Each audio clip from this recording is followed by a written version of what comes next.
Arlington police say officers found a disabled woman on a mattress on the floor, laying her in her own filth at an unlicensed group home. Her story is one of many horrific stories of victims allegedly being held against their will at homes run by an Arlington woman. Fox 4's Stephen Dow spoke with a disability advocate today who says crimes like these are unfortunately pretty common. Stephen. Advocates I spoke to throughout Texas say that some operators of what they call board homes prey on the residents because they are typically low income, have either mental illness or a disability, and have little contact with their families.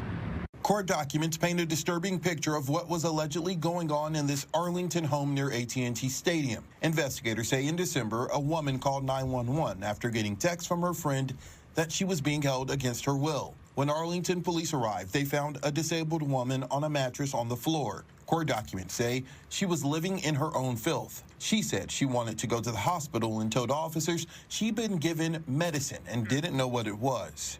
She told officers she tried to get out of the house, even going as far as to cut her own wrists, hoping someone would call 911. Police say that never happened. Police say the home is one of 5 unlicensed bed and boards operated by Regla Sue Becure.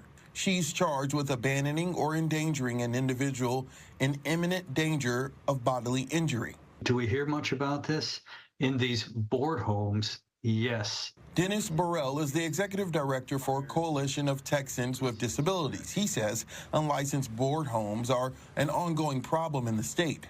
They are ripe to be exploited.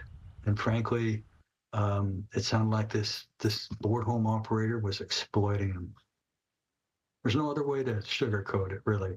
Burrell says the home caters to people with mental illness and disabilities who are typically low income. Burrell says there's a years-long waiting list for state Medicaid licensed programs, so some turn to board homes. You can put your family member in a regulated state Medicaid HCS group home. Well, they would probably love to do that. But if you tell them they'd have to put their name on a waiting list and wait for 20 years, and they'd quickly see that that wasn't a real solution. Burrell is hoping the state does more to fix the problem at homes like this, but notes cities can take action. Local cities, through its ordinance making, can regulate these board homes. I would recommend that this might be a shocking enough situation that the city of, I guess this is in Dallas and some of these others, Arlington, ought to look at ordinance and regulating these things. Now, Arlington investigators say that more charges are likely to come. Keep in mind the court documents that we shared in that story only isolate one alleged crime.